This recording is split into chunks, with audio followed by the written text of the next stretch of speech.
Welcome to తొలి వార్తా news. వార్తలు చదువుతోంది మాధురి.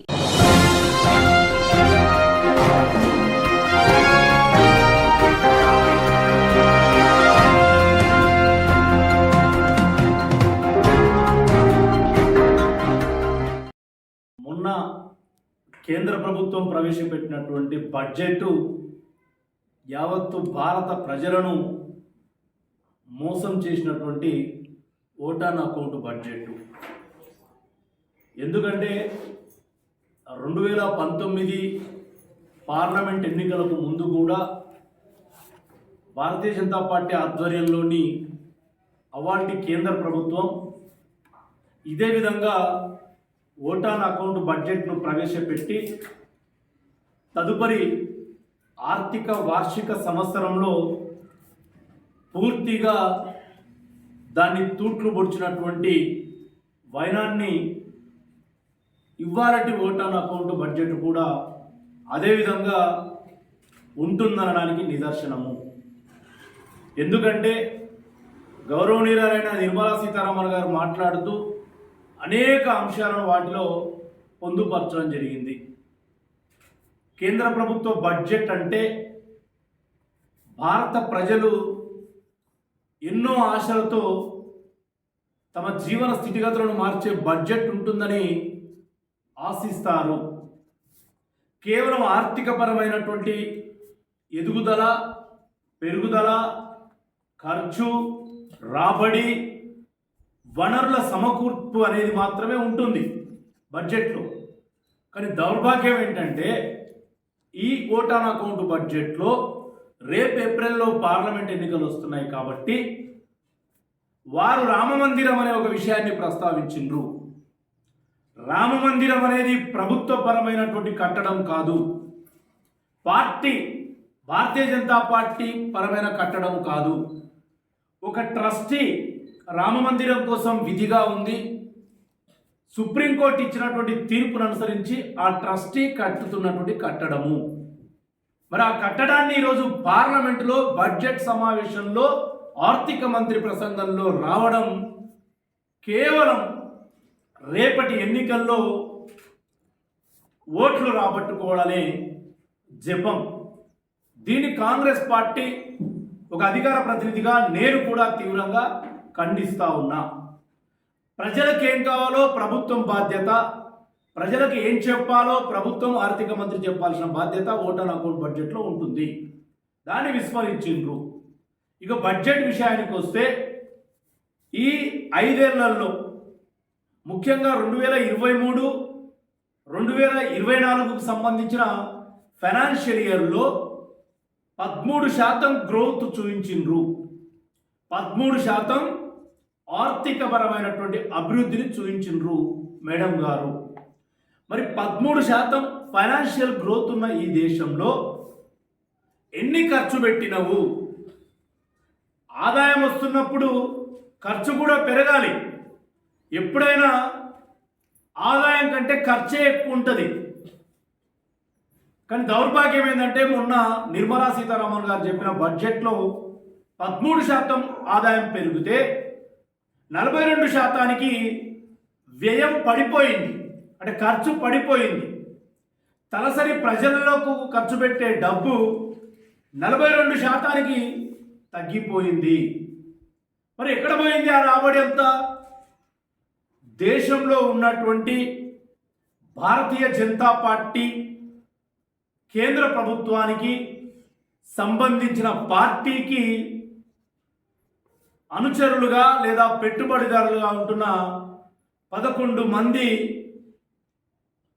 దేశీయ వ్యాపారస్తుల కోసం లక్షల కోట్ల రూపాయలు రైట్ ఆఫ్ ప్రకటించడం వల్ల ఈ యొక్క పెరిగిన ఆదాయం ఆ 11 మంది కార్పొరేట్ వ్యక్తులకు వెళ్ళింది.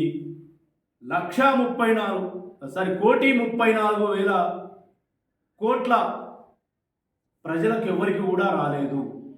ఇది సత్యం. దీని గురించి బీజేపీ వాళ్ళు ఎక్కడైనా మాట్లాడితే నేను రెడీ, లెక్కలతో సహాయంగా. ఒక్క దేశంలో ప్రాజెక్టు గురించి ప్రస్తావన రాలేదు.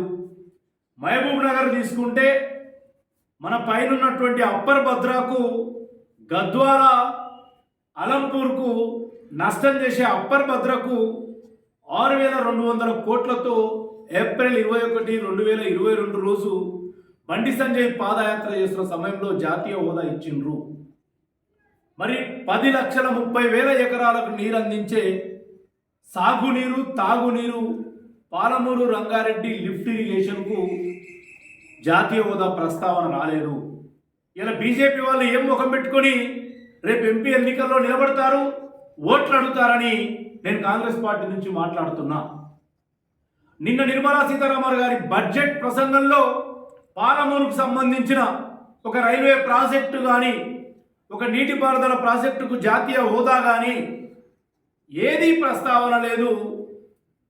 పైపెచ్చు ఇవాళ ఎన్ఆర్ఈజీఎస్కు నిధులు తక్కువ చేసిండ్రు. దాని గురించి కూడా పాలమూరు బీజేపీ వాళ్ళు, రాష్ట్ర బీజేపీ వాళ్ళు మాట్లాడతలేరు.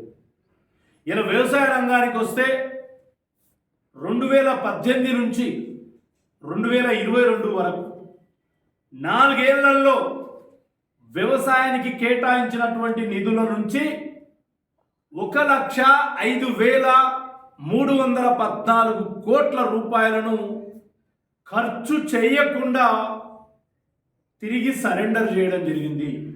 పాత్రికేయ మిత్రులారా, మీరు కూడా ఇంపార్టెంట్ పాయింట్ ఇది.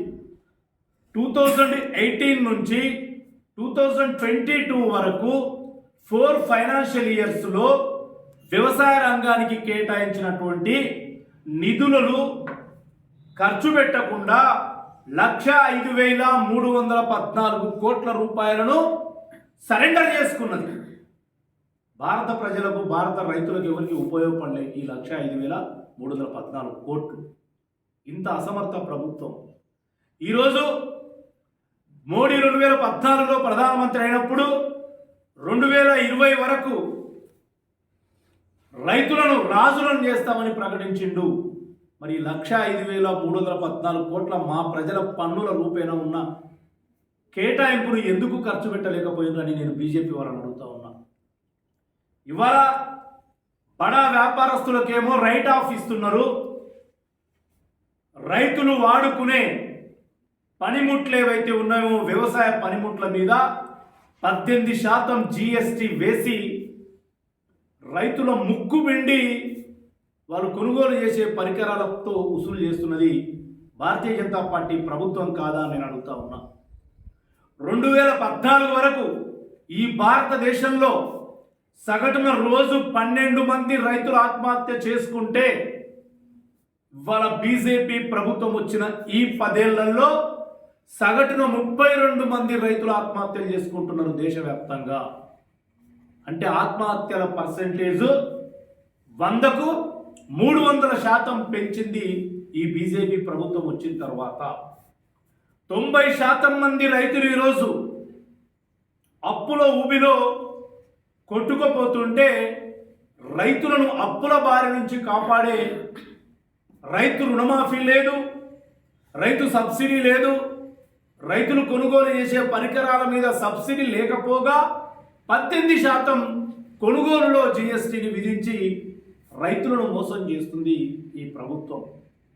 2021లో 2020లో ఫస్ట్ కోవిడ్, సెకండ్ కోవిడ్ సంభవించినప్పుడు దేశంలో 1,20,000 పైచులకు చిన్న మధ్య తరహా పరిశ్రమలు మూతపడితే సుమారు 1,33,00,000 మంది అందులో పనిచేసే చిరు ఉద్యోగులు, చిన్న ఉద్యోగస్తులు రోడ్డు మీద పడితే ఆ రోజు ఏం చెప్పింది మోడీ ప్రభుత్వం అంటే కరోనా వల్ల నష్టపోయిన ప్రతి ఉద్యోగికి, చిరు ఉద్యోగికి మళ్ళీ ఉద్యోగ అవకాశాలు కల్పిస్తామన్నది. ఇవాళకి వాళ్ళకు ఉద్యోగ ఉపాధి అవకాశాలు కల్పించలేదు. వాళ్ళు కోల్పోయిన ఉద్యోగాల వల్ల వాళ్ళ దేశంలో కొనుగోలు శక్తి పడిపోయి జిఎస్డిపి పై దాని ప్రభావం చూపింది. ఎందుకంటే ఆ 1,33,00,000 మందికి నెలకు 10,000, 25,000 వస్తే ఏదైనా వస్తువులు కొంటే కొనుగోలు ద్వారా వచ్చే ట్యాక్సెస్ ద్వారా దేశం జీడిపి పెరుగుతుంది. అది కూడా ఆలోచించలేదు బీజేపీ ప్రభుత్వం. అదే కాకుండా భారతీయ జనతా పార్టీ ఉద్యోగస్తుల విషయానికి వస్తే 2014లో 2019లో వాళ్ళ ఎన్నికల మేనిఫెస్టోలో ఉంది, ఇన్కమ్ ట్యాక్స్ పరిధిని మేము పెంచుతామని. అంటే ఆ ఇన్కమ్ ట్యాక్స్ పడే ఆ యొక్క టారిఫ్ను మేము పెంచుతామని చెప్పడం జరిగింది. దాని ప్రస్తావనే మొన్న నిర్మలా సీతారామన్ గారి ప్రసంగంలో ఎక్కడ లేదు. మధ్యతరగతి వాళ్లకు ఎక్కడ ఒక సింగిల్ వర్డ్, సింగిల్ డిజిట్ లేదు. బీద వాళ్ళ కోసం లేదు. దేశంలో వైద్య రంగానికి సంబంధించినటువంటి మాట లేదు. దేశంలో విద్యారంగానికి సంబంధించిన మాట లేదు. కేవలం 10-11 మంది కార్పొరేట్ రంగాల్లో ఉన్న దిగ్గజాల కోసం ఉపయోగపడే బడ్జెట్నే ఓటాన్ అకౌంట్గా నిర్మలా సీతారామన్ గారు ప్రవేశపెట్టిండ్రు. ఇది చాలా మంది అనొచ్చు, ఆ వీడియో చూసినా లేదా పేపర్లో మా మిత్రులు రాస్తే, అరే ఇది ఓటాన్ అకౌంట్ బడ్జెటే కదా, 3 నెలలకు ఏం పోయింది, హర్షవర్ధన్ ఇంతగానో మొత్తుకుంటున్నాయి. గతంలో 2019 ఫిబ్రవరి 1వ తారీఖు నాడు కూడా ఇలాంటి ఓటాన్ అకౌంట్ బడ్జెట్ ప్రవేశపెట్టి దాన్నే అమలు చేసినటువంటి బీజేపీ ప్రభుత్వాన్ని కాంగ్రెస్ కాదు ఈరోజు దేశ ప్రజలు నమ్మే పరిస్థితుల్లో లేరు. కాబట్టే నిన్నటి బడ్జెట్ మోసపూరితమైన బడ్జెట్గా మా పార్టీ తెలంగాణ ప్రజలకు తెలియజేస్తూ ఉంది, దేశ ప్రజలకు కూడా. జిల్లాలో ఈరోజు రేపు జరిగే పార్లమెంట్ ఎన్నికల్లో ఒకరిద్దరు దూసుకొస్తున్నారు. వాళ్ళు ఒక్క మాట అయినా బడ్జెట్ గురించి మాట్లాడినరా? ఈ జిల్లా ప్రస్తావన లేని బడ్జెట్ గురించి వారెందుకు నోరు విప్పడం లేదు? ఇవాళ అన్యాయమైపోతున్న జిల్లా గురించి మాట్లాడనోళ్ళు రేపు ఎంపీలుగా గెలిస్తే డూడు బసమన్నలుగా ఉంటారు తప్ప జిల్లా ప్రజల కోసం ఒక్క మాట కూడా మాట్లాడబోరు. కాబట్టి రేపటి పార్లమెంట్ ఎన్నికల్లో జిల్లా ప్రజలు బీజేపీకి బుద్ధి చెప్పాలని ఈ సందర్భంగా మీ అందరితో మనం చేస్తా ఉన్నాం. Thank you.